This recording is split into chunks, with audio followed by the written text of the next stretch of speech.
এ কথা বলতে গেলে আবার মেজ হুজুরের একটা কথা মনে পড়ে যায়, এটা বলি নাকি না আবার অসুবিধা আছে?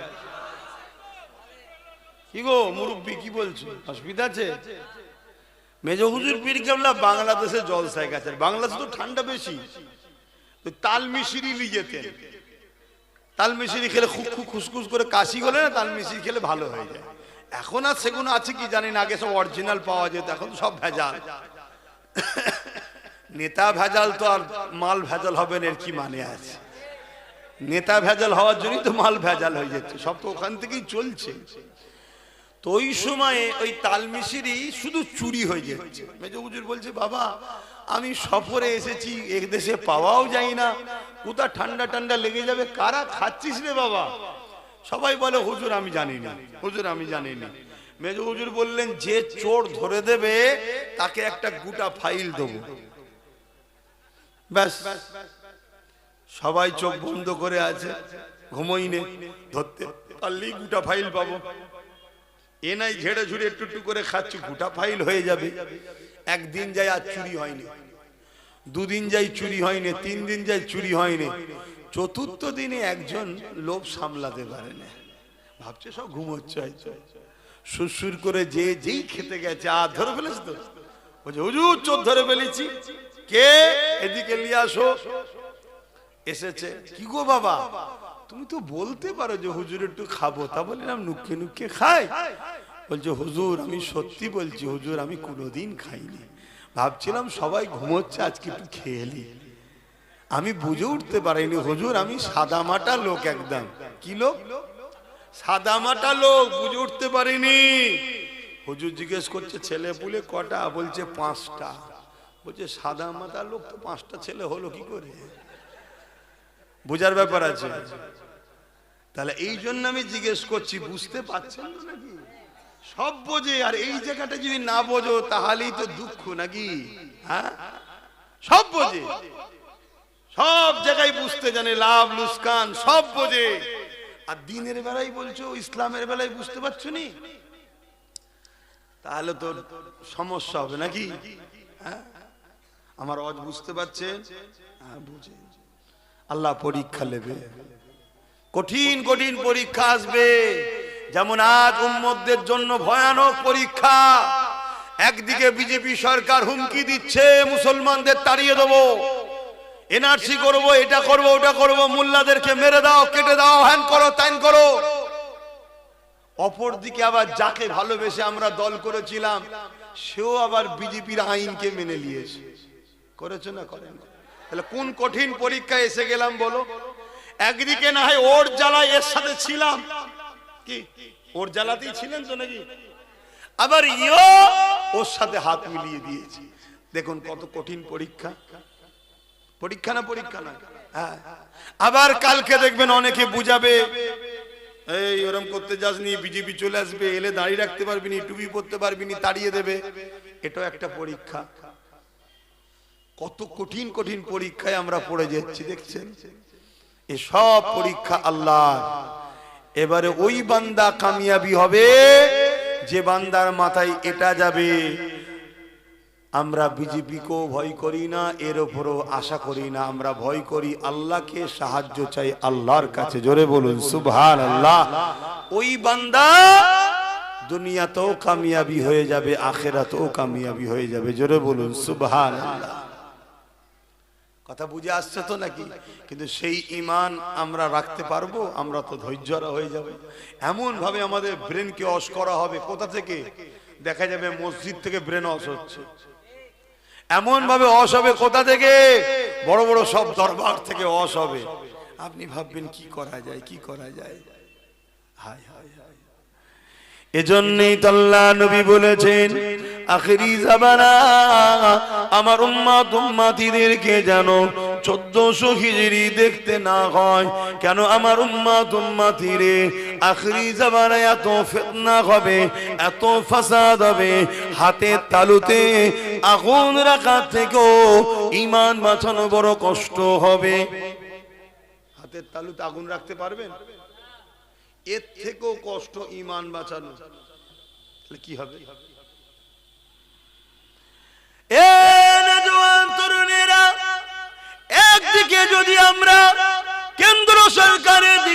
যায় তাও আমাদের ঈমান চলে যাবে, কেননা সে জালিম আমার মসজিদ মাদ্রাসার বিরুদ্ধে ওয়াকফ কালাকানুন তৈরি করেছে, অর্থাৎ সে ইসলামের বিরুদ্ধে মসজিদ মাদ্রাসার বিরুদ্ধে। তার দিকে কোনো মুসলমান যদি যায় সেখানেও ঈমান চলে যাবে। অপর দিকে আজ আমরা কোন দিকে যাব? এই রাজ্য সরকার সেও কেন্দ্র সরকারের আইনকে মেনে নিয়েছে না লাইনে। আল্লাহ নবী জানিয়ে দিলেন মুসলিম শরীফের হাদিস, অন্যায় দেখলে হাত দিয়ে রাখো, যদি হাত দিয়ে রুখতে না পারো মুখ দিয়ে প্রতিবাদ করো, যদি মুখ দিয়ে প্রতিবাদ করতে না পারো অন্তর থেকে ঘৃণা করে দূরে সরে যাও। অন্তর থেকে ঘৃণা করে যারা দূরে সরে যাবে তাদের মধ্যে ঈমান আছে, কিন্তু ঈমানটা হলো বড় দুর্বল। বুঝতে পারছেন? তাহলে অন্যায় দেখলে মুসলমান ইমানদারের জন্য তিনটে নমুনা যেন পাওয়া যায়। তিনটের মধ্যে কোনটা যদি নমুনা না থাকে ওই মুসলিম নরনারীর ঈমান নাই। আর যার ঈমান নাই সে কবর থেকে শুরু করে প্রতিটা মঞ্জিলে আযাব আযাব আযাব আযাব, শত শেষে সারা জীবনের জন্য জাহান্নাম।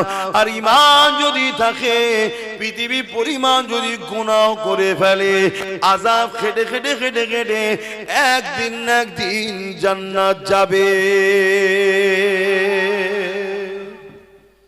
তাহলে ঈমানের প্রয়োজন আছে না নাই? কিন্তু রাসূল বলছেন অন্যায় দেখলে হাত দিয়ে রুখে দাও। যদি হাত দিয়ে রোকার ক্ষমতা তোমার না থাকে মুখ দিয়ে প্রতিবাদ করো। মুখ দিয়ে যদি প্রতিবাদ করার ক্ষমতা না থাকে তাহলে অন্তর থেকে ঘৃণা করে দূরে সরে যাও। তাও যদি না করে তুমি অন্যায়ের সঙ্গে সাথ দাও, রাসূলুল্লাহর হাদিস অনুযায়ী তোমার ঈমান নাই। শুনছেন তো নাকি? অসুবিধা হচ্ছে? তরুণেরা, যুগে যুগে আমরা মসজিদ বানিয়েছি গাটের পয়সা, মেহনতের হালাল পয়সা দিয়ে। ধনী লোকরাও যদি দান করে হালাল পয়সা থেকে দান করে। আমরা মুসলমানদের কাছ থেকে এমন করে নিজেরা মেহনতের পয়সা দিয়ে মসজিদ মাদ্রাসা কবরস্থান ঈদগাহকে বানিয়েছে। আজকের দিনে আমাদের ঈমানের পরীক্ষা আল্লাহ নিচ্ছে। এই মসজিদ মাদ্রাসাকে মিটাবার জন্য কেন্দ্র সরকার চক্রান্ত করছে, হ্যাঁ কি না? এটা ঈমানের পরীক্ষা। বান্দা তোরা কি করিস দেখবো। আমি আল্লাহ আমার দিনের জন্য যথেষ্ট। এ যুবকেরা, এ আমার নবী পাকের প্রেমিকেরা, যুগে যুগে আল্লাহ পরীক্ষা নিয়েছে। এমন করে যে যখন ইসলামের বিরোধী করেছিল, শরাবকে আবার জায়েজ করে দিয়েছিল, নিকায়ে মোতাকে আবার জায়েজ করে দিয়েছিল, কন্ট্রাকচুয়াল বিবাহ 1 মাসের জন্য 1 বছরের জন্য যেটা আমার রাসূলুল্লাহ হারাম করে দিয়েছিলে, এটাকে নতুন করে এজিদ আবার এটাকে প্রতিষ্ঠিত করে দিয়েছিল। ইমামে হোসাইন পাক বললেন এজিদ রাজনীতির নামে ইসলামের বিরোধী করছে, তার সঙ্গে আমি হোসাইন কখনো আপোষে যেতে পারি না। তার বিরোধী করতে শুরু করে দিলে, যখনই বিরোধী শুরু করলো এজিদ ইমামে হোসাইন পাককে বলতে লাগলো, এ হোসাইন মক্কা মদিনা তুমি নিয়ে নাও, বাকি সব জায়গা আমার থাকবে, তুমি আমার বিরোধী করো না।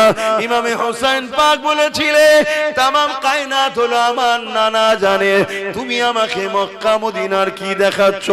আমি হোসাইন আমার নানা দিনের দুশমনের সঙ্গে আপোষ করতে পারি না। এই লড়াই এমন জায়গায় দাঁড়িয়ে গেল ইমামে হোসাইন পাককে জালিমরা শহীদ পর্যন্ত করে দিল। আমার ইমামে হোসাইন পাক শহীদ পছন্দ করলো, কিন্তু নানা দুশমনের সঙ্গে সাপোর্ট করলো না।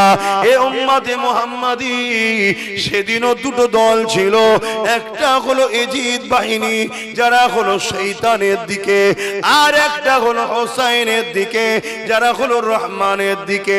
এজিদ ছিল জালিম শাসক। আজ তোমাদেরকে জিজ্ঞাসা করি, আমরা হোসাইনের দিকে না এজিদের দিকে? আওয়াজ দিয়ে বলো। হোসাইনের দিকে যদি হও, আজকে শয়তানের পক্ষে জালিম শাসক যারা রয়েছে এরা হলো আজকের এজিদ। এদের সঙ্গে সাথ দিয়ে হোসাইনি দাবি করলে হয় না, এদের বিরুদ্ধে লড়াই করে জীবন দিয়ে প্রমাণ করতে হবে আমরা হোসাইনি মৃত্যুকে ভয় করি না।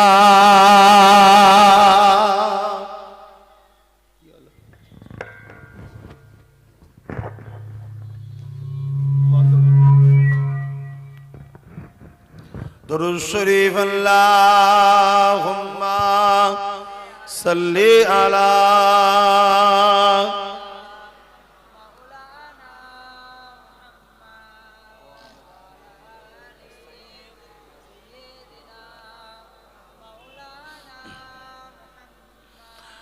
बारे बारे भाबी एका বসে নিরালাই রে, পাখি গুলি উড়ে যেতাম সোনার মদিনায় রে, সোনার মদিনায় রে। বুলবুলিরা কোথা যাও, উড়ে যাও কোথায় রে, আমার সালাম পৌঁছে দিও নবীজি রওজায় রে, নবীজি রওজায় রে। বারে বারে ভাবি একা বসে নিরালাই রে, পাখি হলে উড়ে যেতাম সোনার মদিনায় রে, সোনার মদিনায় রে। রহম করো ও গো আল্লাহ, ও দয়াময় রে, পাই যেন নবীর সবার, নবী মুস্তাফায় রে, নবী মুস্তাফায় রে।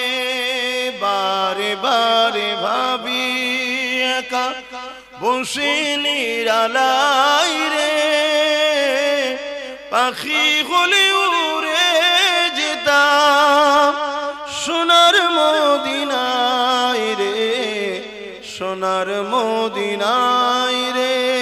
আল্লাহুম্মা সাল্লি আলা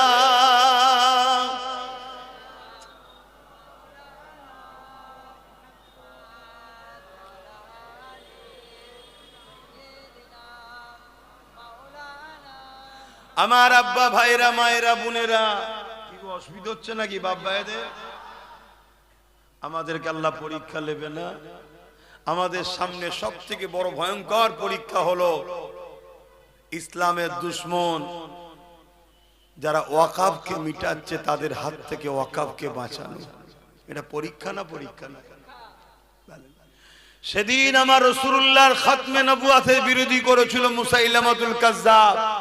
10,000 সাহাবাদেরকে নিয়ে আমার রাসূলের সাহাবী হযরতে আবু বকর সিদ্দিক খাতমে নবুয়াতের পক্ষে নিজের বুকে তাজা খুন ঢেলে দিয়ে আমার রাসূলের খাতমে নবুয়াতকে মর্যাদাকে হেফাজতের জন্য লড়াই করেছিলেন। জোরে বলুন সুবহানাল্লাহ। আমি তো আপনাদেরকে বলবো না, আমরা যদি শুধু ঐক্যবদ্ধ হয়ে যেতে পারি, একতা হয়ে যেতে পারি, প্রতিটা গ্রামে গ্রামে যদি আমরা নিজেরা এক হয়ে যাই যে আমাদের কেউ দুশমন নয়, কেউ বন্ধু নয়, ওয়াকাফের যে দুশমন তারা আমাদের দুশমন। আমাদের দুশমন হিন্দু, আদিবাসী, দলিত, খ্রিস্টান, মতুয়া, এদের বিরুদ্ধে আমাদের লড়াই নয়। আমাদের লড়াই যারা আমার মসজিদকে মিটাতে চাইছে, মাদ্রাসা, কবরস্থান, ঈদগাহকে মিটাতে চাইছে, আমাদের লড়াই তার সাথে। তাই তো নাকি? বলুন, আল্লাহর ঘর মসজিদ মাদ্রাসা ওয়াকফকে বাঁচাবার জন্য লড়াই করার দরকার আছে না নাই? কারা লড়াই করতে রাজি আছেন একটু সাক্ষী দেন, লম্বা করে হাত তোলেন। আলহামদুলিল্লাহ, কেউ হাত তুলতে বাকি নেই তো? আল্লাহ কবুল করেন, আল্লাহ জান্নাত নসিব করে, বলুন আল্লাহুম্মা আমিন। মনে রাখবেন আমাদের আব্বা জান ইব্রাহিম আলাইহিস সালামকে আল্লাহ আগুনে ফেলে পরীক্ষা নিয়েছিল, জানেন তো ইতিহাস। বিশাল এক আগুন, একটা বিশাল গ্রাম এলাকা নিয়ে, এত বড় এলাকায় আব্বা জান ইব্রাহিম আলাইহিস সালামকে নমরুদ আগুনে ফেলছে, চরকিতে তুলেছে। কেন? কাছে যে ফেলতে পারছে না, চরকি ঘুরিয়ে দূর থেকে টেনে ফেলে দেবে। এমন সময় জিবরাইল সাল্লাম এসে চরকি ধরে ফেলেছে। আর এদিকে আগুনে পড়ার টাইমে আব্বাকে জিজ্ঞেস করা হচ্ছে যে আপনাকে কোনো হেল্প করব? হযরত ইব্রাহিম আলাইহিস সালাম বলেছিলেন, আমার আল্লাহ আমাকে পরীক্ষা নিচ্ছে। আমি যে বলেছি আল্লাহকে ভালোবাসি, কতটা ভালোবাসি ইব্রাহিম পরীক্ষা নিচ্ছে। আমার আল্লাহ আমাকে বাঁচাবার জন্য যথেষ্ট। জোরে বলুন সুবহানাল্লাহ। এ মুসলমান নবীর উম্মত, তোমাদেরকে বাঁচাবার জন্য আল্লাহ যথেষ্ট নয়? তাহলে অনেক মুনাফিক মুসলমান এসে বলবে যে তোমাদেরকে বাঁচাবার জন্য মমতা যথেষ্ট। বলবে না? বলবে না? যারাই বলবে জানবে এরা মুনাফিক। কথা বুঝে আসছে না? নাই, আমাদের বাঁচাবার জন্য যথেষ্ট কে? জোরে বলুন কে? যদি এর উপরে প্রথম থেকে আমরা আমল করতাম, তাহলে আজকে কেন্দ্র সরকার এই আইন করার সাহস পেত না। কিন্তু আমরা বলেছিলাম, যখন কলকাতার রেড রোডে মমতা দাঁড়িয়ে বলল বিজেপির হাত থেকে সারা দেশে রুখবো আমি। বিজেপির হাত থেকে সারা দেশে রুখবে কে? বলছে আমি। উড়িষ্যায় লাশ হয়ে চলে এসছে, ওনার রুকার ইচ্ছা আছে? গুজরাটে লাশ হয়ে চলে এসছে, উনি রুখছে? বোম্বাইয়ে লাশ হয়ে বাংলায় ফিরছে, উনি রুখছে? একটা কোন পিএম সিএম এর সঙ্গে ফোন করেছে কোন রাজ্যের? আমি বাংলার সিএম বলছি, আমি জানিস ইডি সামনে থেকে ফাইল চুরি করা লোক, আমি খুব সাবধান। একটা কেউ বলেছে? অতএব আমার রাজ্যের কোন ছেলে যদি আর একটা মরে, তাহলে এই রাজ্যে যা আছে সব পাঠিয়ে দেবো, ওইগুলোকে নিয়ে চলে আসবো। একটা হুমকি দিলে সব রাজ্য ঠান্ডা হবে না? হবে না? বলেছে? তাহলে এই যে বলছিল যে বিজেপির হাত থেকে পুরো দেশে বাঁচাবো, বললে হতো যে বাংলায় বাঁচাবো। ঝোঁকের মাথায় পুরো দেশ বলে দিয়েছে, আর আমরাও হাঁ করা ভাবছি তাই হবে। কথাই কষ্ট হয়ে গেল নাকি? খুব কুড়ি বলবো, ভালো তারে বোঝেন। তাহলে আজকে যদি আমরা তার উপরে ভরসা না করতাম, তাহলে আজকে কেন্দ্র সরকার কিন্তু আইনটা করতে পারতো না। কেন? ভেতরে ভেতরে এর এমপিরা সব ভেতরে ভেতরে ভোট দিয়ে দিয়েছে। সামনে নাটক করছে, লড়াই করছি, ভেতরে ভেতরে ভোট দিচ্ছে সব। আমি তো চ্যালেঞ্জ করছি, ভোট বার করুন। সব ভেতরে ভেতরে ভোট দিয়ে দিয়েছে। কথা মাথায় ঢুকছে? এসব খবর তো আপনারা রাখেন না। 12টা ভোট বেশি পড়েছে, 12টা এলো কোথা থেকে? এই 12টা ভোট এলো কোথা থেকে? তো মন দিয়ে শোনেন। তাহলে আজকে সেই জায়গায় চক্রান্ত করে এই সবগুলো করা হচ্ছে। আজকে যদি আমরা আল্লাহর উপরে ভরসা করি, আমার আল্লাহ আমাদের জন্য যথেষ্ট নয়? আব্বা জান ইব্রাহিম আলাইহিস সালামকে যখন নমরুদ আগুনে ফেলে দিল, আল্লাহ জানিয়ে দিলেন আগুন আমার ইব্রাহিমের জন্য আরামদায়ক ফুলের বাগান হয়ে যায়। এ যুবকেরা, আব্বা জান ইব্রাহিম আলাইহিস সালামকে দুনিয়া সবাই দেখছে আগুনে ফেলেছে, কিন্তু আগুনের ভেতরে আল্লাহ পাক ফুলের বাগান তৈরি করেছে। যে আল্লাহ ইব্রাহিম নবীর জন্য আগুনের ভেতরে ফুলের বাগান বানাতে পারে, সেই আল্লাহর উপরে ভরসা রেখে আমরা যদি এক মুঠো হতে পারি, তাহলে আমাদের সামনে যত বাধা এসুক না কেন, সব বাধাকে ভেঙে ইনশাআল্লাহ আমরা আমাদের মসজিদ, আমাদের ঈদগাহ, আমাদের কবরস্থান, আমাদের ওয়াকফকে ইনশাআল্লাহ আমরা বাঁচাতে পারবো। এ যুবকেরা, তরুণেরা, তাই বলে দিয়ে যায় আল্লাহর উপরে ভরসা করে। কেন? আমার রাসূলুল্লাহ জানিয়ে দিয়েছে, আমার বড় ভয় হয় আমার উম্মতের ক্ষতি প্রকাশ্য দুশমনেরা করতে পারবে না। আমার উম্মতের ক্ষতি মুনাফিক ছদ্ম ছদ্মবেশীরা করে দেবে। কেন্দ্র সরকার হলো মুনাফিক, এই প্রকাশ্য জালিম, আর রাজ্য সরকার হলো মুনাফিক। শুনছেন তো নাকি? হ্যাঁ, এ মুনাফিকই করেছে আমাদের সাথে। বলেছিল যে আমি থাকতে এই রাজ্যে ওয়াকফ লাগু, আর আমি বেঁচে থাকতে এসআইআর হতে। মরে গেছে নাকি? আল্লাহ বালা কবে যে যাবে, কথা বুঝছেন না? বোঝেন না? আবার অনেক আমার কওমের ভাই আছে, বলে আমরা মুসলমান, বলে না বলে না, এই মমতার বিরুদ্ধে বললে তাদের কষ্ট হয়।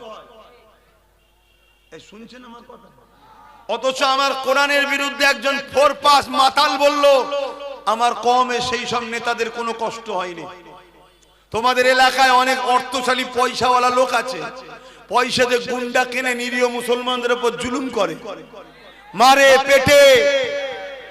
খোদা তো একবার বিয়জ্জুদিতে ফেলেছিল, আবার বার হয়ে গেছে। ও যদি হিদায়েত চাইতো খুব ভালো, না এবার যেদিন আল্লাহ ধরবে ওর আর রেহাই নেই। ও গরিবদের উপরে জুলুম করে। ও যদি সত্যি ওর অন্তরে ঈমান থাকে, আমি জানতে চাইছি, মমতার বিরুদ্ধে বললে তোর কষ্ট হয়, তাহলে আমার কোরআনের বিরুদ্ধে বললো তুই একটা কেস করলি না কেন? এটা প্রশ্ন তো নাকি? বা তোমাদের এলাকায় যেসব মুসলিম এমএলএ গুলো আছে, এরা মমতার বিরুদ্ধে বললে রাস্তায় নামে। এই যেমন ফাইল চুরি করে যখন পালাচ্ছিল, রাস্তায় নেবে আন্দোলন করেছে না করেনি? এই জোরে বলো। চোরের হয়ে এরা রাস্তায় নামে, কিন্তু কোরআনের বিরুদ্ধে যখন কথা বললো, ওইদিকে আরেকজন ইসলামে নাকি রেপ করা ভালো কাজ বললো অর্জুন সিং, এদের বিরুদ্ধেই মুসলমান এমএলএ গুলো রাস্তায় নেমেছিল। কেন? কারণ এদের সঙ্গে ইসলামের কোনো সম্পর্ক নেই। এরা মুসলমানকে ধোঁকা দিবার জন্য মুসলমান সেজে আছে। কারণ এই টিকিট গুলো মুসলমানদের পাওয়া, এখানে যদি নওশাদের মতো ইমানদার জিতে যায় তাহলে তো অসুবিধে হয়ে যাবে। তাই 2 নম্বর মুসলমানগুলোকে জিতবো এদের ভোটে, কাজ করব ইসলামের বিরোধীদের হয়ে। এটা তো পরিকল্পনা। বোঝো আমার কথা কি কষ্ট লাগছে? আমার তো সিধা কথা। আমি ধর্ম প্রচারক, আমি ইসলামের প্রচারক। আমার প্রশ্ন, তুই মুসলমান? হ্যাঁ মুসলমান। মুসলিম অধ্যুষিত এলাকায় দাঁড়িয়েছিস, তোকে আমার ভোটটা দিয়ে জিতিয়ে কি লাভ হলো? আমার কোরআনের বিরুদ্ধে যে বললে একটা কেস করলি না?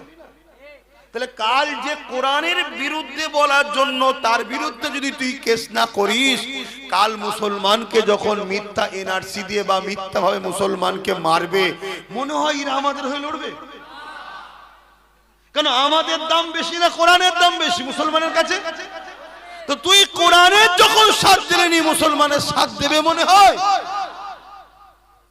এগুলো ভাবো,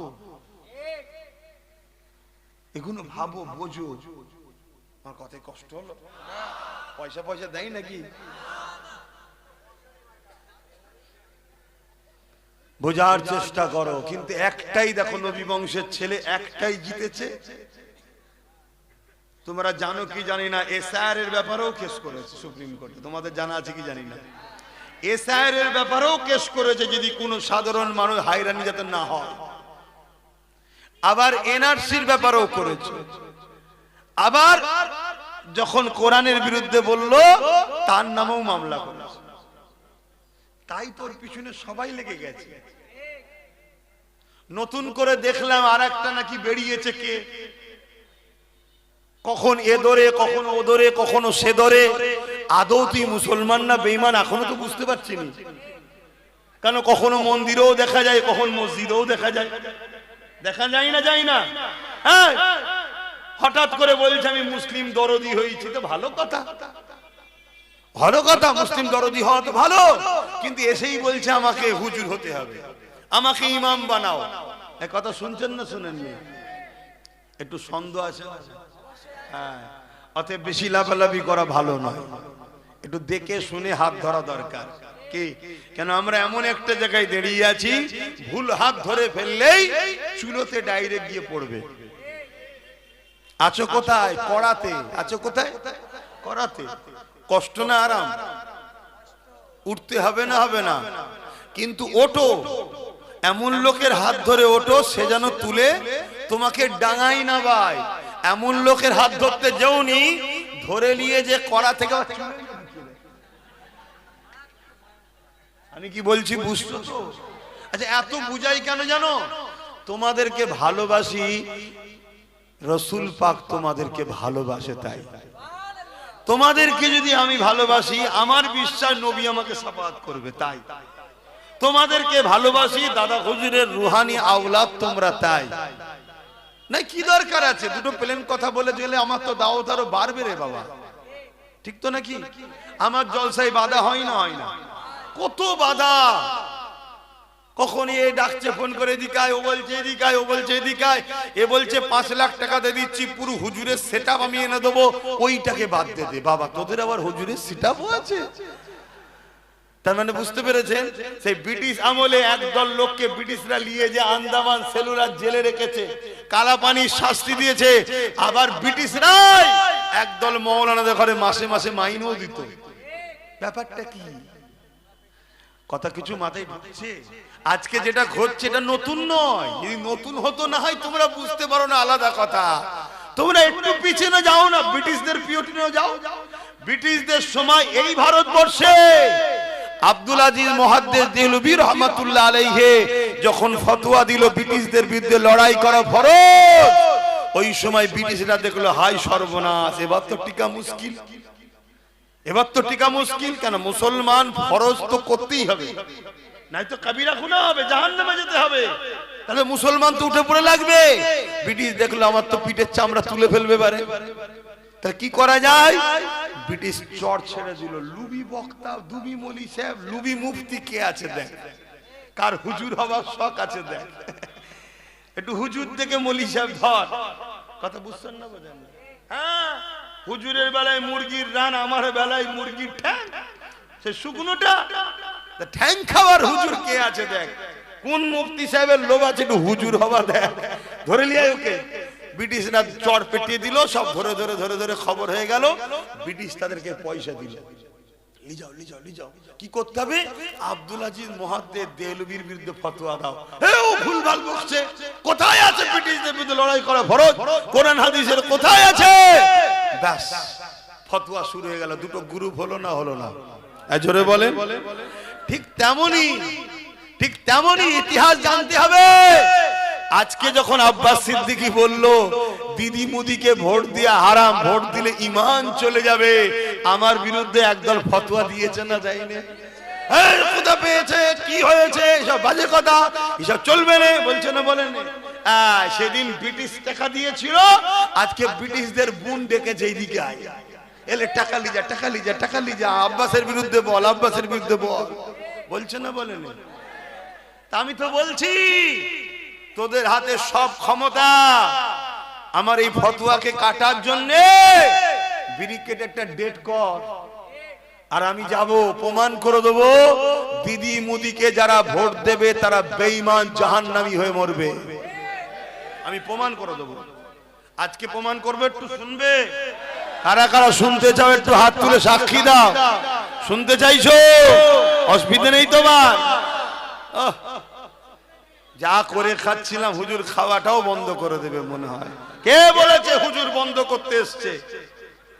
তোর মন যেচ্ছে খেয়ে জাহান্নামে জানা, কিন্তু আমার বাপ, আমার মা, আমার ভাই, আমার বোনকে বুঝাবো না? বুঝাবো না? হ্যাঁ, তুই যদি আমার না হোস যা পারিস করগে যা। আমার রাসূলুল্লাহ দ্বীনের জন্য তোর যদি দিলে দয়া না থাকে, ময়া না থাকে, তোর মধ্যে ঈমান তো আগে থেকেই নেই রে। তুই যত খুশি খা না, কিন্তু যাদের দিলে ঈমান আছে, বোঝে না, সাথ দিচ্ছে, এগুলোকে বোঝানো দরকার আছে না? নাই? কি গো, ঠিক বলছো তো? প্রথমে হাদিসটা কি বললাম মুসলিম শরীফের?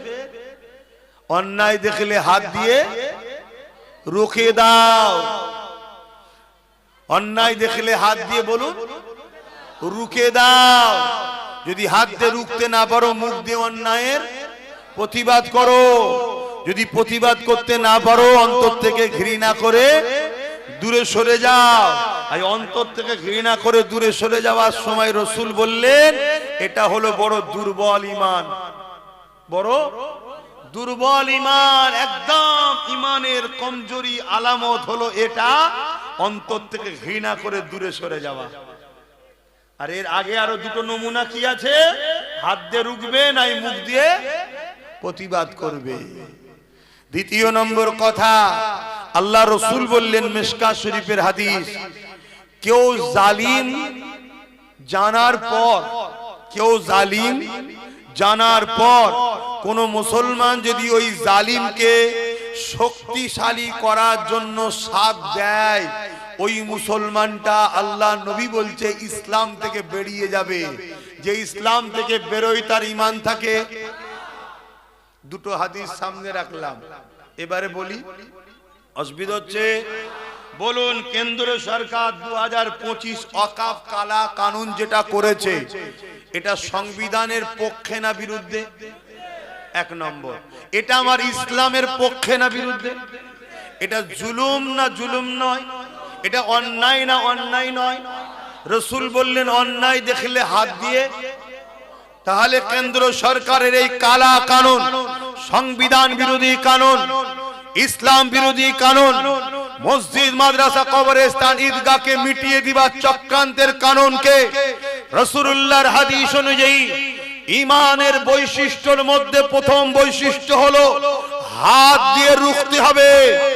যদি হাত দিয়ে রুখতে নাও পারি, কেন্দ্র সরকারের কালা কানুনের বিরুদ্ধে মুখ দিয়ে প্রতিবাদ করতে হবে।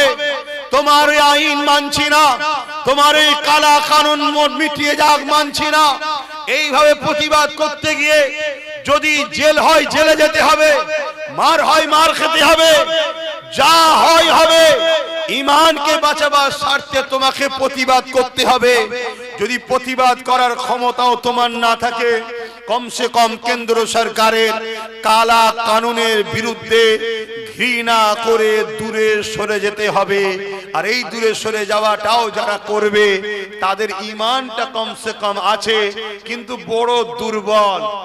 এই তিনটের মধ্যে কোনোটা না করে কোন মুসলমান যদি এরপরও কেন্দ্র সরকারকে ভোট দেয়, তার মানে সাথ দিল, তাহলে তার মধ্যে ঈমান আছে মনে হয়? এই জোরে বলুন, বুঝে বুঝে বলছেন তো? রাসূল পাক সাল্লাল্লাহু আলাইহি ওয়াসাল্লামের হাদিস এটা। তাহলে তুমি ক্ষমতা নেই হাত দিয়ে রুখার, ঠিক আছে, মুখ দিয়ে প্রতিবাদ তাও করতে পারোনি, ঠিক আছে, আরে অন্তত ঘৃণা তো করো। তা না করে তুমি ওকে ভোট দিচ্ছ, তাহলে তুমি মূলত মসজিদ মাদ্রাসার বিরুদ্ধেই ভোট দিলে। যে মসজিদ মাদ্রাসার দুশমন হয় তার ঈমান থাকে? ঠিক এই কথাটা প্রথম বলেছিলাম।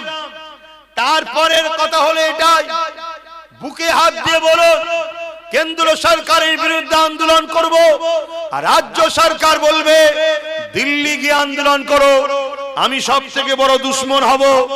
এবং অনেক মুসলিম ছেলে আন্দোলন করার জন্য কেস দিয়েছে। তাহলে এই রাজ্য সরকার এটা ঠিক করছে না অন্যায় করছে? রাজ্য সরকার বলছে কোরআন শেষ হয়ে যাবে, আমার উন্নতি শেষ হবে না, এই কথাটা ঠিক বলছে না অন্যায় বলছে? রাজ্য সরকার রেশনের মাধ্যম দিয়ে নিরীহ নবীর উম্মতদের ঘরে প্রসাদ খাইয়ে কাফের বানাবে, এটা ঠিক করছে না অন্যায় করছে? রাজ্য সরকার স্লোগান তুলেছে ধর্ম যার যার উৎসব সবার, ধর্ম যার যার উৎসব সবার। আরে উৎসব তো ধর্মকে কেন্দ্র করে হয়। যে ধর্মে গায়রুল্লাহর উপাসনা করা হয় সেই উৎসবের সঙ্গে কোন মুসলমান যদি বলে এটা আমারও উৎসব, ওই মুসলমান মুশরিক কাফের হবে না? হবে না? তাহলে রাজ্য সরকার আমাদের ঘরে চাকরি দিল না, পড়া দিল না, পজিশন দিল না, অধিকার দিল না, উপরন্তু আমাদের ঘরে বেঈমান মুশরিক কাফের বানাচ্ছে, এটা ঠিক করছে না অন্যায় করছে? রাসূলুল্লাহর হাদিস, অন্যায়ের বিরুদ্ধে হাত দিয়ে লড়তে হবে। আবার রিসেন্ট এই কয়েক মাস আগে আবার রাজ্য সরকার কেন্দ্র সরকারের সেই ওয়াকফ কালা কানুনকে মেনে নিয়েছে না নেয়নি? জোরে বলুন। তাহলে কেন্দ্র সরকার আইন করেছে, এই আইনকে অ্যাকসেপ্ট করে বাংলায় লাগু করছে। তার প্রমাণ দুর্গাপুরে বোলডুজার দিয়ে মাদ্রাসা ভেঙেছে, নদিয়ায় বোলডুজার দিয়ে ঈদগাহ দখল এখনো চলছে। মন দিয়ে শোনেন, জেনে রাখেন, তাহলে ও যেমন ইসলাম বিরোধী করে, সংবিধান বিরোধী করে আইন করেছে, এও সেই আইনকে সাপোর্ট করে সংবিধান ও ইসলামের বিরোধী হয়েছে না হয়নি? রাসূলুল্লাহর হাদিস অনুযায়ী অন্যায়ের বিরুদ্ধে হাত দিয়ে লড়ো, ওর বিরুদ্ধেও লড়তে হবে, এর বিরুদ্ধেও লড়া দরকার আছে না নাই? যেমন রাসূলুল্লাহর হাদিস, হাত দিয়ে যদি লড়তে না পারো, মুখ দিয়ে প্রতিবাদ করতে হবে, ওর বিরুদ্ধেও করতে হবে, এর বিরুদ্ধেও করা দরকার আছে না নাই? ঠিক তেমনি অন্তর থেকে ঘৃণা যদি প্রতিবাদ করতে নাও পারো, তাহলে ওর বিরুদ্ধেও যেমন অন্তর থেকে ঘৃণা, এর বিরুদ্ধে অন্তর থেকে ঘৃণার দরকার আছে না নাই? যেমন ওকে ভোট দিলে ঈমান থাকবে না, একেও ভোট দিলে ঈমান। জোরে বলো, আরো আওয়াজ দিয়ে বলো। রাসূলুল্লাহর হাদিসের বিরুদ্ধে কেউ যাবে? কারা কারা যেতে ইচ্ছে আছে হুজুরের হাদিসের বিরুদ্ধে? যাও না, তোমার এলাকায় বেরোবে, দেখবে, ভোটের সময় সব দেখা যাবে, দেখে নিয়ে বুঝে নেবে এ মুসলমান ঘরে জন্ম নিয়েছে, মুসলমান ঘরের ছেলে, কিন্তু এ দুনিয়াদারের জন্য বেঈমান হয়ে গেছে। এই সব মুসলমান জান্নাতে যাবে? তাসলিমা নার্সির নাম শুনেছেন না শোনেননি?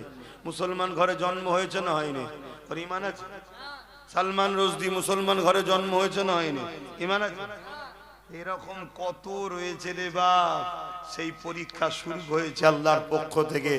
এখন আমার শেষ কথা, নবীর দ্বিতীয় হাদিস, যে জালিম জানার পর কোন মুসলমান যদি তাকে সাথ দেয় ক্ষমতায় শক্তিশালী করার জন্য, সেই মুসলমান ইসলাম থেকে বেরিয়ে যাবে। যে বেরিয়ে তার ঈমান থাকে। এবারে বলুন, কেন্দ্র সরকার মসজিদ মাদ্রাসা ওয়াকফকে মিটাতে চাইছে, এটা জুলুম না জুলুম নয়? রাজ্য সরকার এটা করছে, জুলুম না জুলুম নয়? তাহলে এই দুই সরকারকে কেউ যদি ভোট দেয়, শক্তিশালী করার জন্যই তো ভোট দেয়, সেই মুসলমানের কি ঈমান থাকবে? ইসলামে থাকবে? রাসূলুল্লাহর হাদিসটা তো শোনানো দরকার। আমার এই কথা শুনে 10টা বাপ, 10টা মা, 10টা ভাই হলো ঈমান হারা থেকে বাঁচতে পারে তো নাকি? আমার কথাই কারা একমত দিদি মুদিকে ভোট দেবেন না? একটু হাত তুলে সাক্ষী দেন। হাত লম্বা করে তোলেন, লম্বা করে হাত তুলে রাখবেন। এবার একটু দেখুন কেউ হাত তুলতে বাকি আছে কি, পাশাপাশি দেখুন কেউ হাত তুলতে বাকি আছে কি দেখুন। কেউ যদি হাত না তোলে তার সঙ্গে আমাদের কোনো ঝগড়া নেই, তার সঙ্গে ঝগড়া আমরা করব না। হাত নাবান, তার সঙ্গে আমরা ঝগড়া করব না। কি করব? শুধু জেনে নেব এ ওয়াকফের দুশমন, দিদি মুদির লোক, আমাদের লোক নয়। ঠিক তো নাকি? এবারে বলুন, দিদি মুদি আলাদা না এক? জোরে বলেন। পিশাবটা নাপাক না পাক, আর মদটা নাপাক না পাক? মদ কাপড়ে লেগেছে, পিশাব কাপড়ে লেগেছে বলে মদ দিয়ে ধুলে পাক হবে? তা মুদিকে রুকার জন্য এই নাপাক দিয়ে রুকবেন? হ্যাঁ, আমার কথা ভুল হচ্ছে নাকি? এবার যদি বলেন তাহলে কি করব? একটাই লাঠি সবার ঘুম হারাম করেছে না করেনি? ওয়াকফকে বাঁচাবার স্বপ্ন আছে না নাই? বাঁচাবার রাস্তা দুটো। অসুবিধা হচ্ছে? একটু বলবো, বাঁচাবার রাস্তা দুটো। যদি আপনাদের কোনো রাস্তা থাকে বলবেন, আমি শুনবো। আর একটা আপনাদেরকে আইন জানিয়ে দিই, আমার দেশ হলো যুক্তরাষ্ট্রীয় কাঠামো। কথা বুঝে আসছে? ল্যান্ড, যে জমি বিষয়ে, জমির বিষয়ে রাজ্য সরকার যদি কেন্দ্র সরকারকে জমি না দেয়, এক টুকরো ঢিলাও কেন্দ্র সরকার রাজ্য থেকে নিয়ে যেতে, তাহলে রাজ্য সরকার যদি ওর আইনটাকে না মানত, ক্ষমতা ছিল না এই রাজ্য থেকে এক টুকরো মাটি নিয়ে যেতে পারত। কিন্তু মানা ছাড়া, না মানা ছাড়া তো উপায় নেই। কেন মানতে হবে? যখনই মানবে না অমনি বলবে ভাইপোকে তুলে আনবো। শুনছেন না শোনেননি? তাহলে ও ভাইপোর জন্য আমার মসজিদ কুরবানি করে দিচ্ছে, মাদ্রাসা কুরবানি করে দিচ্ছে, আর আমরা হা করে বসে বসে দেখবো? কথা বলেন, দেখবেন? আপনারা লড়াই করতে পারবেন তো? আপনাদের কিচ্ছু করতে হবে না। যে যার গ্রামে 10-12টা যেগুলো আছে, আমি দোয়া করছি প্রথম আল্লাহ ওদের হিদায়েত করুক। যদি হিদায়েত না হয়, বাস ওই কটাকে শুধু সাইজ করে দিলেই তো হয়ে যাবে। কোনো অসুবিধা নেই, এটা মসজিদ মাদ্রাসা মাছাবার লড়াই রে বাবা। তুই যদি মসজিদের দুশ্মন হস, তোর বিরুদ্ধে লড়াই করবো না করবো না? তুই যদি আমার মাদ্রাসার বিরুদ্ধে দাঁড়াস, তোর বিরুদ্ধে লড়াই করবো না করবো না? এই তো আস্তে আস্তে দেখছিলাম লুঙ্গি পরে, মনে হয় 60 বছর বয়স হবে, এক চাচা বক্তব্য দিচ্ছে দিদির পক্ষে। তো ওর উপরে দয়া করলে হবে? কথা বলেন। আমার বাপও যদি ইসলামের বিরুদ্ধে দাঁড়ায়, তার বিরুদ্ধে লড়াই করতে হবে, এর নাম ইসলাম। এ কথা বুঝে আসছে না? নয়? আর এটাই তো আল্লাহর পরীক্ষা। যদি পরীক্ষায় পাস করতে পারো, লড়াই যদি করতে পারো, আল্লাহ সাহায্য পাবে, হাতে তোমাদের হবে, বিজয় তোমাদের হবে। আর যদি না পারো, মনে রেখে দিও, আল্লাহ তোমাদেরকে সাহায্য করবেন যখন এই জালিমরা তোমাদেরকে কাটবে। আমার কথা ওপেন, ভালো লাগলে নেবে, না ভালো লাগলে না নেবে। লড়াই আজ থেকে করিনি আমি। যখন চুচুড়ার মসজিদ মাদ্রাসায় তালা মারা হয়েছিল, তখন আমার কোনসা দল ছিল, কি ছিল, তারপরেও লড়াই করে মসজিদ মাদ্রাসা খুলিছি না খুলিনি? আমি সব বুঝি, কিন্তু আমার ধর্মের উপরে আঘাত দিলে আমার হেড অফ বিচার ঠিক থাকে না। কথা বুঝে আসছে না? নাই? আমার জমি লিয়েছিস, যা, চল আল্লাহ বিচার করবে। আমার চাকরি নিয়েছিস, যা, আল্লাহ বিচার করবে। আমার ভাত রুজি কেড়ে নিয়েছিস, যা, আল্লাহ বিচার করবে। আমার বাপকে গাল দিয়েছিস, মাকে গাল দিয়েছিস, যা, আল্লাহ বিচার করবে। কিন্তু কোরআন, ইসলাম, নবী আর আল্লাহ, এখানে কোনো কম্প্রোমাইজ নেই। আমার কথায় একমত তো? তাহলে আগামী দিন কোরআনের পক্ষে, ইসলামের পক্ষে, ওয়াকাফের পক্ষে আমরা লড়বো। যারা ওয়াকাফের দুশমন, তাদের বিরুদ্ধে আমরা লড়বো। এই লড়াইয়ে যদি আমার গ্রামের কোন মুসলিম নামধারী আমাদের সামনে আসে, তাদের উপরে এক জাররা পরিমাণ দয়া আমরা দেখাবো না। এই কথাই কারে একমত? একটু হাত তুলে দেখান। এই একমত তো নাকি? একদম ওপেন কথা বলে দিচ্ছি, তুমি তোমার বেঈমান নেতার গদির জন্য যদি আমায় মারতে পারো, আমি আমার খোদার ঘরের জন্য তোমার জন্য হাত কাঁপবে না। এ কথা কি আমার বলা ভুল হয়ে গেল? তোমার চোর, বেঈমান, খুনি, সন্ত্রাস নেতার জন্য তুমি যদি মুসলিম ছেলেকে মারতে পারো, মুসলিম মা-বোনদের ঘর ভাঙতে পারো, জুলুম করতে পারো, তাহলে আমার আল্লাহ নবীর ঘরের জন্য তোমাকে সাইজ করতে আমার হাত, জোরে বলো, অন্তরের মধ্যে ময়া। এখন বলুন আপনি কি বলছেন? মুসলমান আব্বাস লাগাচ্ছে তো নাকি?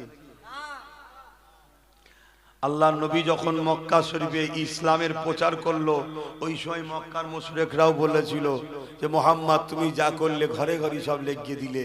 আল্লাহ নবী বললেন তোমরা আসো তাওহীদের দিকে, সত্যের দিকে, তাহলেই তো সব ঠিক হয়ে যায়। কথা মাথায় ঢুকছে না? আমরা কারো মন্দির ভাঙতে যাচ্ছি, গুরুদ্বার ভাঙতে যাচ্ছি, গির্জা ভাঙতে যাচ্ছি, কারো ঘর দখল করছি, ভাইপোর বাড়ি দখল করছি না, কেন দখল করতে যাব? কিন্তু বারবার আমাদেরটাই দখল করা হচ্ছে না, হয়নি? আমাদের উপরেই জুলুম হচ্ছে না, হয়নি? তাহলে আমি ডিফেন্স করব না? তোমরা পারবে তো? সেদিন ফেরাউনের দিকে সৈন্য ছিল, মুসা নবীর দিকে আল্লাহ ছিল। সেদিন নমরুদের দিকে সৈন্য বাহিনী ছিল, ইব্রাহিম নবীর দিকে আল্লাহ ছিল। সেদিন এজিদের দিকে রাজ পাওয়ার সৈন্য ছিল, আমার হোসাইনের দিকে আল্লাহ ছিল। সেদিন এই হিন্দুস্তানি আমার গরিবের নওয়াজ আর জালিম বাদশার সাথে লড়াই হয়েছিল।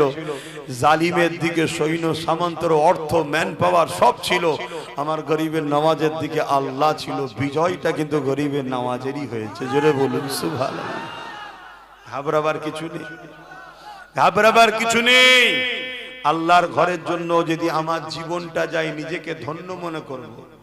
রাসূলের মাদ্রাসার জন্য যদি আমার জীবনটা যায়, আমি আব্বাস নিজেকে ধন্য মনে করব। মরণ তো আজ নাই কাল হবে রে বাবা, ঠিক তো নাকি?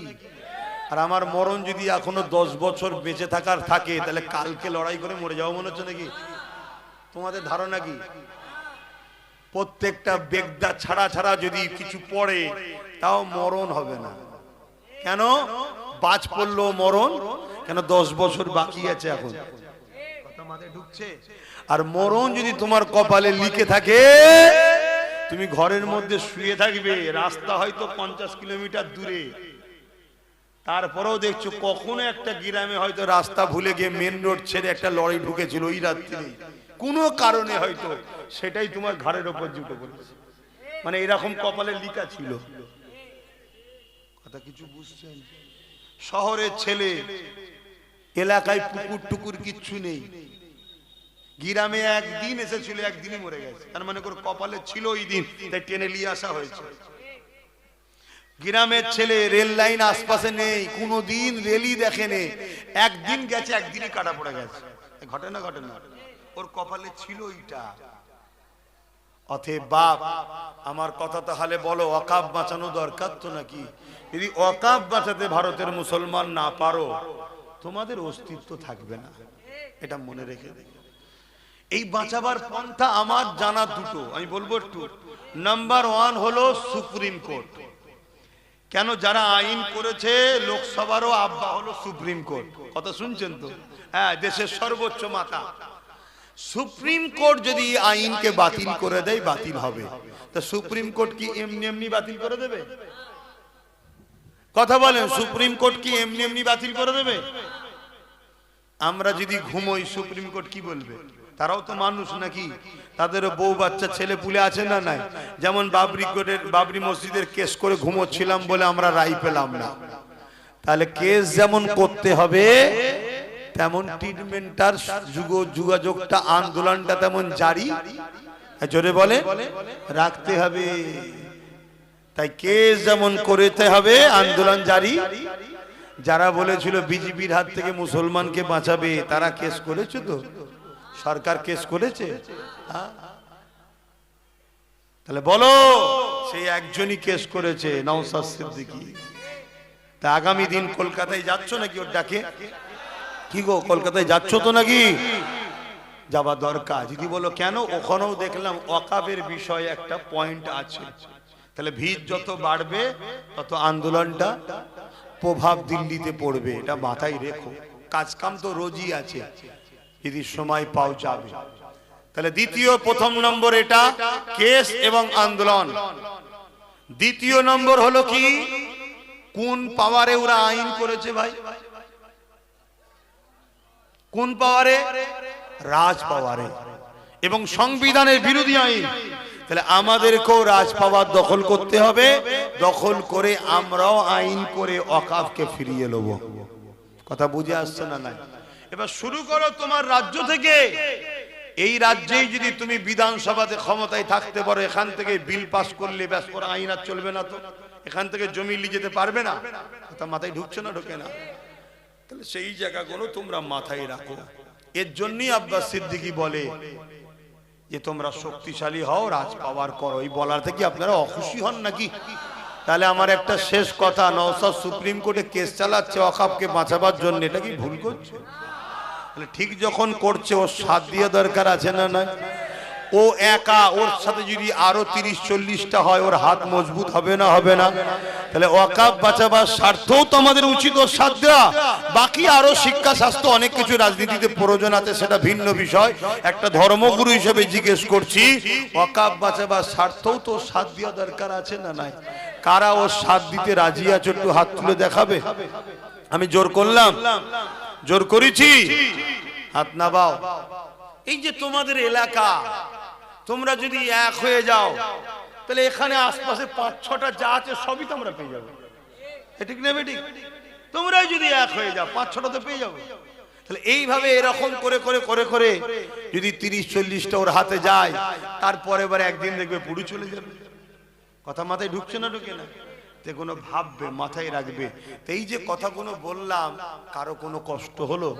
কারো মনের মধ্যে হয়নি তো যে হুজুর সবই ঠিক আছে, এই জলসায় এসে রাজনীতির কথা বলছে কেন? মাথায় ঢোকে না তো? আমি কয়েকটা কারণে বলি। প্রথম কথা হলো, ইসলামের রাজনীতি আছে না নাই? দ্বিতীয় নম্বর কেন বলি, আমার বলার জায়গাতে এইটা। আমি তো হুজুর, আমি তো ওয়াইজি, আমি তো ইসলামের প্রচারক, আমার বলার জায়গা তো এটা। আর আমি বলছি কার বিরুদ্ধে? যারা ইসলামের দুশমন, তাদের বিরুদ্ধে বলছি। বলো বুকে হাত দে, দিদি মুদি ইসলামের দুশমন হ্যাঁ কি না? জোরে আওয়াজ দিয়ে বলো হ্যাঁ কি না? আল্লাহকে সাক্ষী রেখে বলো হ্যাঁ কি না? এরা ইসলামের দুশমন হ্যাঁ কি না? যারা হ্যাঁ বলছো হাত তুলে দেখো। তাহলে বলো, ইসলামের দুশমনের বিরুদ্ধে বলার জায়গা এটা নয়? এখান থেকে ফেরাউনের বিরুদ্ধে বলা হয় না? হয় না? এখানে নমরুদের বিরুদ্ধে বলা হয় না, হয় না? এজিদের বিরুদ্ধে বলা হয় না, হয় না? চিঙ্গিস খানের বিরুদ্ধে বলা হয় না, হয় না? আবু জেল, উতবা, সাইবা, উমাইয়াদের বিরুদ্ধে বলা হয় না, হয় না? তারা কে ছিল? তৎকালীন সময় জালিম শাসক ছিল। তাহলে এখান থেকে যদি তৎকালীন সময়ে জালিম শাসকের বিরুদ্ধে বলা হয়, কেন? তারা ইসলামের দুশমন ছিল, মানবতার দুশমন ছিল, মনুষ্যত্বের দুশমন ছিল। তাহলে আজকের দিনেও যদি কেউ ইসলামের দুশমন, মানবতার দুশমন, মনুষ্যত্বের দুশমন থাকে, তার বিরুদ্ধে এখান থেকে বলা যাবে না, যাবে না। কোনটা? তাই বলছি। অনেকে ফেরাউনের বিরুদ্ধে বলে, নমরুদের বিরুদ্ধে বলে, সাদ্দাতের বিরুদ্ধে বলে। আরে মাওলানা মুফতি সাহেব, ফেরাউনের বিরুদ্ধে বলছিস কেন? না, ফেরাউন ইসলামের দুশমন ছিল, জালিম শাসক ছিল। নমরুদের বিরুদ্ধে বলছিস কেন রে? না, নমরুদ জালিম শাসক ছিল। কওমকে জানানো দরকার। ও তাই নাকি? আবু জেলের বিরুদ্ধে বলছিস কেন? আবু জেল ইসলামের দুশমন ছিল, জালিম শাসক ছিল। এজিদের বিরুদ্ধে বলছিস কেন? এজিদ ইসলামের দুশমন ছিল, জালিম শাসক ছিল। তাই তাদের বিরুদ্ধে বলছি। শুনছেন, শুনছেন? তাহলে আজকে সেই মাওলানাকে জিজ্ঞেস করো, মরা এজিদ, মরা ফেরাউন, মরা আবু জেলের বিরুদ্ধে বলছিস, জেন্ত গুণের বিরুদ্ধে কে বলবে? কথা বুঝছেন না? বুঝলেন? আজকের দিদি মুদি এরা কি ইসলামের বিরুদ্ধে নয়? তাহলে এরা আজকের আবু জেল, উতবা, সাইবার সাথে পার্থক্য কিছু আছে? তাহলে এদের বিরুদ্ধে কি বলবে? তা তুমি বলুনি, আমি বলিনি, কেউ বলেনি। কেউ যদি বলে তার বিরোধী করা কি উচিত হবে? বলো তোমরা আমার বিরুদ্ধে। কি গো আব্বা, মন খারাপ হচ্ছে নাকি? আমার ওই মুরব্বী বাপ পিছনে বসে আছে, ঠান্ডা লাগছে। খোলা আকাশের নিচুতে আপনাকে বসিয়েছে। জনগুলো সব খোলা আকাশের নিচেই যাওয়া দরকার। হ্যাঁ, বলো আমি কি ভুল করলাম? এরপরও যদি ভুল করে থাকি মনে হয়, তার সাথে আমার কোনো সম্পর্ক নেই, কিন্তু আমি আল্লাহ রসুলের পক্ষে থাকব। কথা ঠিক আছে? আমি কাউকে চিনি না। রাজনীতি করছো, করে যাও। যখনই তোমার নেতা আমার ধর্মের বিরুদ্ধে হাত দেবে, তোমার নেতাকে কিন্তু আমি ছাড়বো না। এবার তোমার নেতাকে যদি বলো আমার হাতে পাওয়ার আছে, তা দেখ। তোর হাতে পাওয়ার আছে তা দেখ, ট্রাই করে দেখ না। এই কথা বুঝছেন না? চুলকোনা মেরে দেবে আমার আল্লাহ, চিন্তা করুনি। কত চুলকোনা মেরে দিয়েছে। মুসা নবীর পিছনে পাওয়ার দেখে ছুটছিল, মেরে ফেলবো, মেরে ফেলবো, মেরে ফেলবো। আর লাস্টে আল্লাহ বলছে পানি এক জায়গায় হয়ে যাচ্ছে, এবার খেলটা দেখি একবার। ব্যাস, শুধু চোখ করে উঠছে একবার, চোখ নিচে ঢুকছে। কে? পুরো ফেরাউন বাহিনী নীল নদে চুবিয়ে চুবিয়ে আল্লাহ ডুবিয়ে ডুবিয়ে মেরে দিয়েছে। নমরুদ, ওরে সর্বনাশ, কি পাওয়ার! পৃথিবীর রাজা, দাদাগিরি মানে বলছে আল্লাহর সঙ্গে যুদ্ধ করব। না না না, একজন আলেমকে বসে কি কথা? আমি তো জানি না, আমি জানি আমি সে। হ্যাঁ, না না, এর কথা বলে না, এটা আদর্শ না, এটা আদর্শ না। উনি যদি দাদা হুজুরের আওলাদ হতো, আর আমি যদি ওই জায়গায় বসে থাকতাম, পরের কষ্টটাকে নিজের মনে করে দেখতে হয়। কথা মাথায় ঢুকছে? এটা আদর্শ না। তো যাক, আমি অনেক কিছু বললাম, কেউ কষ্ট পেলেন? তো যাক, আমি আর কথা বাড়াচ্ছি না, আপনারা আমাকে সালাম দেন। উনি দোয়া করবে, কেউ চলে যাবেন, আর আমার সঙ্গে হাতে মুসাফা কেউ করবে না। ও আর একটা কাজ রয়েছে গো, যেটা কাজ। তোর দাঁতটাকে ভাঙলো, আরে সর্বনাশ। আসতে একটা এই কাজটা একটু করে দিই। শোনো, বলছি বলছি, কিন্তু একটা কাজ বাকি রয়ে গেছে। তো কি কাজ? আরে বলবে তো, পকেটে হাত দিবা, পকেটে হাত দেওয়া কাজ। কি হয়েছে? ও ঠিক আছে, বলে দেবে। 18ই মাঘ মাদ্রাসা, ও বড় গোপরে একটা মাদ্রাসা করছে, আমি জানেন তো। 18ই মাঘ জলসা আছে, আপনারা সকলে যাবেন। ওই 8টা 10টা পর্যন্ত, 8টা 9টা পর্যন্ত হবে। শোনেন, এই ছেলেরা যাচ্ছে, যার যা খুশি একটু দিয়ে দেন, যার যা খুশি, কেউ উঠবেন না, মনে দুঃখ করবো। হ্যাঁ, কি এটা ইন্তেকাল করেছে? আহা আল্লাহ, আরো কজন? 5 জন বললো, আল্লাহ কবুল, আল্লাহ জান্নাত নসিব করে দাও। ছেলে কোন? কি হলো তোরা? দরুদ শরীফ, আল্লাহুম্মা সাল্লি আলা।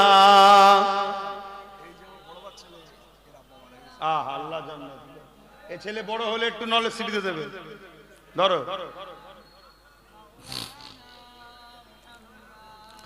যাদের হৃদয়ে আছে আল্লাহর ভয়, তারা কখনো ভুলে যায় না। আল্লাহর প্রেম ছাড়া এই দুনিয়া কারো কাছে কোনো কিছু চাই না। যাদের হৃদয়ে আছে আল্লাহর ভয়, তারা কখনো ভুলে যায় না। আল্লাহ প্রেম ছাড়া এই দুনিয়া কারো কাছে কোনো কিছু চাই না।